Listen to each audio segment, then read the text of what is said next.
뭐? 하지 말라고. 이거 뭘 말하지 마야. 대화가 싫다고. 뭘 대화하기 싫어.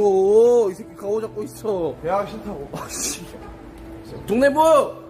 어이 동네부! 왜? 이거 뭐야 소말리 이제. 조니 소말리아 사건의 배후가 있었다. 한 외국인 유튜버가 대한민국을 조롱하고 역사를 왜곡한 사건. 위안부 소녀상을 앞세운 그의 조롱은 국민들에게 큰 상처를 남겼습니다. 하지만 이 모든 일의 배후에는 또 다른 인물이 있었습니다. 그는 단순한 조력자가 아니었습니다. 권력과 특권의 그림자 속에서 조니 소말리아를 돕던 인물. 그 정체가 밝혀지며 사건은 새로운 국면으로 접어듭니다. 조니 소말리, 행크, 23대 검찰총장 외손자, 역사 왜곡과 권력의 민낯, 조니 소말리아 사건, 그리고 그 배후의 진실. 오늘 그 모든 이야기를 낱낱이 파헤칩니다. 끝까지 지켜봐 주세요. 이 사건이 우리에게 주는 교훈을 함께 고민해 봅시다. 안녕하세요, 여러분. 오늘은 한국 사회를 뒤흔든 조니 소말리아 사건과 그 배후로 지목된 인물에 대해 이야기해 보려고 합니다. 이 사건은 단순히 한 외국인 유튜버의 일탈이 아니었어요. 뒤를 캐고 들어갈수록 한국 사회의 어두운 이면과 권력 구조를 보여주는 복잡한 퍼즐이 펼쳐졌습니다. 조니 소말리아 사건을 아시나요? 그의 행동은 단순히 무례한 외국인의 소란이 아니었습니다. 그는 위안부 소녀상을 조롱하고 대한민국의 역사를 왜곡하며 국민 정서를 깊이 상처 입혔습니다. 그런데 이 모든 일 뒤에는 행크라는 조력자가 존재했습니다. 행크는 단순한 조력자가 아니었어요. 그의 배경이 드러나면서 사건은 더욱 충격적으로 전개되었습니다. 오늘 영상에서는 조니 소말리아가 어떤 일을 했는지, 그리고 행크라는 인물의 실체와 그 배경이 어떤 의미를 가지는지 하나씩 짚어보려고 합니다. 이 이야기는 대한민국 국민으로서 반드시 알아야 할 중요한 교훈을 담고 있습니다.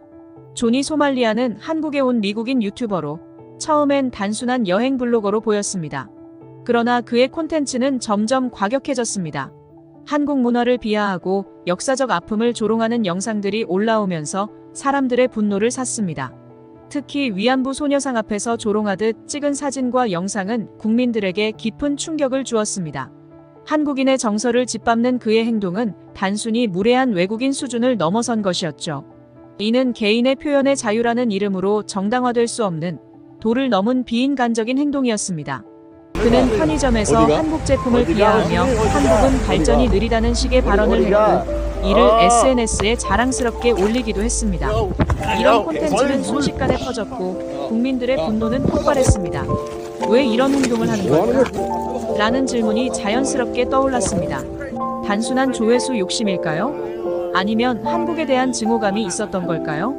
사람들은 그를 처벌해야 한다고 목소리를 높였고 경찰은 수사에 착수했습니다. 하지만 이야기는 여기서 끝나지 않았습니다. 조니 소말리아가 논란의 중심에 있을 때 한 인물이 등장했습니다. 바로 조니 소말리아의 조력자로 알려진 행크라는 인물이었습니다. 그는 단순한 친구가 아니었습니다. 조니 소말리아의 콘텐츠 제작에 참여하며 그의 행동을 적극적으로 옹호했습니다. 행크의 정체가 밝혀지면서 사건은 새로운 국면을 맞이합니다. 그의 본명은 유현종, 그리고 그는 과거 대한민국의 23대 검찰총장의 외손자로 밝혀졌습니다. 그의 외할아버지는 노태우 정권 시절 군사정권의 법적 조력자로 활동했던 중요한 인물이었습니다. 행크는 자신이 권력과 연주를 가지고 있다는 점을 자랑하며 법적 처벌을 두려워하지 않는 태도를 보였습니다. 내 배경을 알면 감히 나를 건드리지 못할 것이다라는 듯한 뉘앙스의 발언도 서슴지 않았죠. 하지만 네티즌들은 그의 배경을 철저히 파헤쳤습니다. 그는 단순한 부유층이 아니라 과거 군사정권과 밀접하게 연결된 가문에서 자라났습니다. 특히 그의 외할아버지는 대한민국 법조계에서 오랫동안 권력을 휘둘렀던 인물로 그 집안의 부동산과 재산 정보가 공개되면서 사람들은 경악을 금치 못했습니다. 행크는 한국인이면서도 나는 백인이다라는 발언으로 논란을 일으켰습니다. 그는 자신을 황인종으로 분류하는 것에 강한 거부감을 보였으며 백인 우월주의를 신봉하는 듯한 태도를 드러냈습니다. 이러한 발언은 단순히 개인적인 착각으로 볼 수 없었습니다. 그는 조니 소말리아와 함께 대한민국의 역사를 왜곡하고 한국 사회를 조롱하는 콘텐츠를 제작하며 이를 정당화했습니다. 행크의 태도와 발언은 단순히 그의 개인적 문제로 끝나지 않았습니다. 이것은 권력층의 잘못된 특권의식, 그리고 법적 정의가 특정 계층에게 유리하게 작동하는 문제를 적나라하게 보여주었습니다. 조니 소말리아는 결국 대한민국 경찰의 조사를 받게 되었고 출국 정지 조치를 받았습니다. 하지만 그의 태도는 변하지 않았습니다. 진정성 없는 사과 영상을 올리며 사람들의 분노를 더욱 키웠습니다. 한편 행크 역시 경찰 조사를 받았지만 그의 권력과 배경 덕분인지 강력한 처벌은 이루어지지 않았습니다. 이 점에서 많은 국민들이 법적 정의의 공정성에 대해 의문을 제기했습니다. 과연 대한민국의 정의는 누구를 위한 것인가? 이 질문은 단순히 조니 소말리아와 행크의 문제를 넘어 한국 사회의 근본적인 문제로 확장되었습니다. 이 사건은 단순히 몇몇 개인의 잘못으로 끝날 문제가 아닙니다. 이것은 대한민국의 역사를 왜곡하고 권력을 남용하며 정의를 회피하려는 특정 계층의 민낯을 드러낸 사건이었습니다. 우리는 이 사건을 통해 무엇을 배워야 할까요? 정의란 무엇인지, 그리고 그것을 실현하기 위해 우리가 어떤 노력을 해야 하는지 생각해야 할 때입니다. 과연 이 사건이 우리에게 던지는 교훈은 무엇일까요? 과거의 아픔과 역사를 조롱당하는 것을 막기 위해, 그리고 법적 정의를 실현하기 위해 우리는 어떻게 해야 할까요? 그럼 행크에 대해 좀 더 자세히 알아보겠습니다. 여러분, 혹시 행크 유라는 이름을 들어보셨나요? 그의 한국 이름은 유헌종으로 한때 미국에서 8년형을 선고받고도 단 3년 만에 풀려나 한국으로 돌아온 인물입니다. 더 놀라운 점은 한국에서 그는 경찰이 여러 차례 출동하는 상황에서도 아무런 처벌을 받지 않았다는 사실인데요. 이제부터 이야기를 풀어나가 보겠습니다. 그는 어떻게 이렇게 떳떳할 수 있었을까요? 그리고 그를 둘러싼 사건의 전말은 무엇일까요? 이 사건은 단순히 특권층의 비호나 법적 공백의 문제가 아닐 수도 있습니다. 행크 유와 그의 가족, 그리고 그를 둘러싼 법적, 사회적 배경을 하나씩 살펴보면서 이 미스터리를 풀어보도록 하겠습니다. 행크 유 사건의 시작은 그의 미국 내 범죄에서 출발합니다. 그는 당시 중범죄 혐의로 기소되었고 모든 증거와 증언이 그에게 불리하게 작용했습니다. 결국 그는 법정에서 8년형을 선고받았죠. 그러나 그가 복역한 시간은 단 3년에 불과했습니다. 미국에서도 쉽게 이해되지 않는 이 상황은 많은 사람들에게 의문을 남겼습니다. 그가 이렇게 빨리 석방된 이유는 무엇일까? 그는 단순히 모범수로 인정받아 형량이 줄어든 것이 아니라 그의 배경과 연결된 어떤 힘이 작용했을 가능성이 거론되기 시작했습니다. 행크 유의 가족사를 살펴보면 그의 석방과 한국 귀국 과정에서 벌어진 여러 의문점들이 점점 더 복잡하게 얽히는 것을 알 수 있습니다. 행크 유가 미국 법정에 제출한 탄원서에는 그의 가족에 대한 정보가 포함되어 있었습니다. 제 할아버지는 한국의 23대 검찰총장을 역임하셨습니다. 제 가족은 제가 성숙해졌다는 점을 증명할 것이며 저를 도주하지 않도록 철저히 보증할 것입니다. 여기서 언급된 정구영 전 검찰총장은 1990년대 초 한국 법조계에서 매우 존경받던 인물이었습니다. 하지만 이번 사건으로 인해 그와 그의 가족이 과연 어디까지 행크 유의 석방에 관여했는지에 대한 논란이 커졌습니다. 정구영 전 총장의 딸이자 행크 유의 어머니로 알려진 정소연은 한때 예술가로 활동하며 전시회를 여는 등 평범한 삶을 살고 있었습니다. 하지만 그녀의 과거 블로그에서 발견된 글들이 다시 주목받았습니다. 내 아들 유헌종. 그는 내가 세상에서 가장 사랑하는 사람이다. 아들의 삶이 어떤 방향으로든 긍정적으로 바뀌기를 희망하며 이를 위해 가족으로서 모든 지원을 아끼지 않겠다. 정소연의 글들은 단순한 어머니의 사랑 표현일 수 있지만 누리꾼들은 그녀가 아들의 석방과 귀국을 돕기 위해 막대한 노력을 기울였다는 가능성을 제기했습니다. 행크 유는 미국에서 석방된 후 빠르게 한국으로 돌아왔습니다.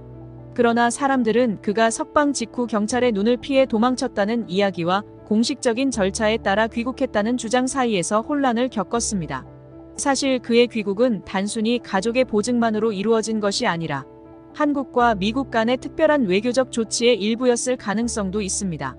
행크 유 사건이 화제가 되면서 그의 석방과 귀국에 얽힌 법적, 외교적 배경이 점점 더 많은 사람들의 관심을 끌었습니다. 특히 한 커뮤니티에서 그의 미국 복역 당시 한국 로펌과 주고받은 이메일 기록이 발견되었습니다. 형량 조정과 관련된 조치에 협조를 요청드립니다. 석방 후 귀국 절차를 논의하고자 합니다. 이메일 내용은 사람들에게 충격을 안겼습니다. 이게 단순한 도피가 아니었구나. 한국과 미국 간에 어떤 보이지 않는 거래가 있었던 거 아니야? 그리고 골프장에서 찍힌 사진도 화제를 모았습니다. 사진 속 행크 유는 당시 한국 법무부 고위직이었던 김모 씨와 함께 있었습니다. 김모 씨는 과거 친일파 재산 환수 법안을 강력히 추진했던 인물이지만 정계와 법조계에서 막강한 인맥으로도 유명했습니다. 이 사진은 단순한 우연이었을까요? 아니면 사건의 퍼즐을 맞추는 또 하나의 조각일까요? 행크 유 사건에서 가장 큰 논란은 바로 법과 권력의 경계였습니다. 그가 미국에서 형량을 줄이고 한국으로 돌아와 처벌을 받지 않은 과정은 사람들에게 법적 공정성에 대한 큰 의문을 남겼습니다. 법은 과연 모든 사람에게 평등하게 적용되는가? 권력과 인맥은 법을 무너뜨릴 수 있을까? 행크 유 사건은 단순히 한 사람의 이야기가 아닙니다. 이는 한국과 미국 두 나라의 법과 권력 구조를 이해하는 데 중요한 교훈을 제공합니다. 행크 유 사건 이후 시민단체들은 보석제도의 개편을 요구했습니다. 그 결과 몇 년 뒤 보석심사 투명성 강화 법안이 국회에서 통과되었고 보석심사의 기준이 엄격해졌습니다. 현재 행크 유는 대중 앞에 모습을 드러내지 않고 있습니다. 일부 소문에 따르면 그는 어머니 정소현과 함께 시골에서 조용히 지내며 새로운 삶을 살아가고 있다고 전해집니다. 이 사건이 끝난 지금 우리는 다시 질문을 던져야 합니다. 법은 누구에게나 공정하게 작용하고 있는가? 특권층과 평범한 사람 사이에 법적 차별은 없는가? 행크 유 사건은 단순히 호기심으로 끝날 이야기가 아닙니다. 이는 우리 사회의 공정성과 정의가 얼마나 중요한지 일깨워주는 사례입니다. 이 사건은 아직 끝나지 않았습니다. 앞으로도 사건의 진행 상황과 진실을 밝히기 위해 계속 노력할 것입니다. 여러분은 이 사건에 대해 어떻게 생각하시나요? 조니 소말리아와 행크가 남긴 흔적은 단순히 개인적 잘못으로 끝날 수 있을까요? 아니면 우리가 사회적으로 풀어야 할 숙제를 던져준 것일까요? 댓글로 여러분의 생각을 자유롭게 남겨주세요. 그리고 좋아요와 구독은 저희에게 큰 힘이 됩니다. 다음 영상에서 더 깊은 이야기를 들려드리겠습니다. 감사합니다. 야, 내려놔. 경찰 불러. 야, 행크. You boxer? Don't fucking touch him, bro. 야, 그거 내려놔. 야,